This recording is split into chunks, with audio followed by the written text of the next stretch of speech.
आज काय विशेषमध्ये तुम्हा सर्वांचं स्वागत। आणि आज दिवसभरामध्ये कोणत्या मोठ्या महत्त्वाच्या घडामोडी घडणार आहेत ते सर्व काही आपल्याला जाणून घ्यायचे आज काय विशेषमध्ये।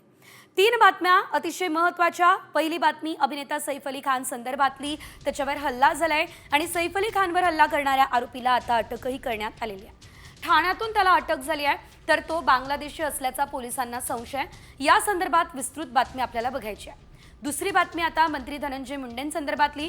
धनंजय मुंडे शिर्डीतील राष्ट्रवादीच्या अधिवेशनाला उपस्थित राहणार आहे आणि ते अधिवेशनात भाषण सुद्धा करणार असल्याचं कळत आहे। तर वाल्मिकी कराडच्या अटकेनंतर आता विरोधकांकडून धनंजय मुंडेंच्या राजीनाम्याची सुद्धा मागणी करण्यात आलेली आहे। त्यामुळे मुंडे काय बोलणार याकडे सर्वांचं लक्ष आहे।